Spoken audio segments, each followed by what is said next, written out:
Саламатсыздар ма, құрметті оқушылар. Бүгін біз алгебра 7-ші сынып 6-4 есепті шығарамыз. Бұл жерде x пен y-тің әрбір мәнін 2 еселесек, онда бөлшектің мәні өзгере ме дейді. Яғни мына x-ті 2 еселесек, y-ті 2 елесек, дәл солай x-ті 2 еселесек, y-ті 2 елесек дейді. X-ті 2 еселеу деген сөз 2x деп жазу. X-тің орнына, y-тің орнына да 2y деп жазу. X-тің орнына 2x жазамыз, плюс y-тің орнына 2 еселеп 2y жазамыз. Яғни 2 еселеу деген сөз осылай. Енді бұл жерде өзгермейді, себебі мына екеуінен 2-ні жақшаның сыртына шығарып жіберсек, x минус y қалады. Мына екеуінен тағы 2-ні жақшаның сыртына жіберсек, x плюс y қалады да, сонымен 2 мен 2 қысқарып білсе, x минус y, x плюс y. Яғни бастапқы өрнек x минус y, x плюс y болса, соңғы өрнекте x минус y, x плюс y болады. Демек, бірінші жағдайда өзгермейді. Енді екіншісін көрек. Екіншісі бізде x квадрат бөлінген y дейді. Енді x-тің орнына біз не істейміз? X-тің орнына 2x саламыз. Яғни 2x-тің квадраты болады. Y-тің орнына 2 еселеп 2y аламыз. Мынау бізде 2x-тің квадраты 4x квадрат болады. Мынау бізде 2y болады. Мына мен мынау қысқарып жүрсе 2 алады. Сонда 2x квадрат бөлінген y. Демек, бастапқы мен соңғы не істейді? Тең болмай қалады. Мына жерде x квадрат бөлу y болса, мына жерде 2x квадрат бөлу y. Демек, мына жерде не істейді?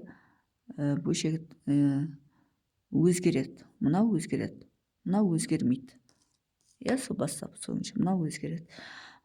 Үшінші 3x квадрат бөлінген y дейді. Енді 3x квадрат, x-тің орнына 2x, жақшаның сыртына квадрат қойық, y-тің орнына 2y, яғни 2 еселеп жатырмыз. 3 көбейту мынау бізде 4x квадрат болады, бөлінген 2y.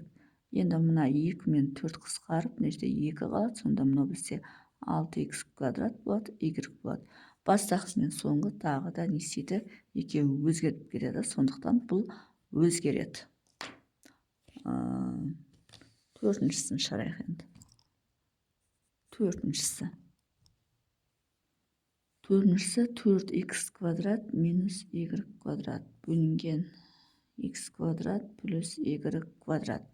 Енді x квадраттың орнына 4 көбейту 2x-тің квадратын алайық, минус y квадраттың орнына 2y-тің квадратын алайық, бөлу x квадраттың орнына 2x-тің квадратын алайық, плюс y квадраттың орнына 2y-тің квадратын алайық, тең. Енді мына жерде 4x квадрат болады.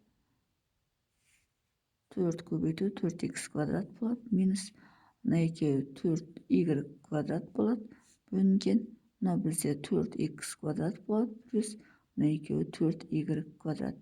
Енді барлығынан 4-ті жақшаның сыртына шығарып жіберейік. 4-ті жақшаның сыртына шығарып жіберсек, мына жерде 4x квадрат қалады, минус y квадрат қалады. Бөлшек бөлімнен 4 шығарып жіберсек, x квадрат плюс y квадрат. Тең, мына мен мынау қысқарады бізде, сонда 4x квадрат минус y квадрат бөлінген x квадрат плюс y квадрат. Демек, бастапқы мәніміз соңғы мәніне тең болады, бұл өзгермейді. Яғни бізде квадраттасақ қана, екеуін бірдей квадраттасақ қана өзгермейді, ал егер біреуін квадраттап, біреу квадратталмай қалса, онда бізде өзгереді екен. Сонымен есептің шығар жолы осындай. Егер есептің шығар жолы түсінікті болса, лайк басып, комментарий жазып, каналыма тіркеліп кетсеңіздер болады.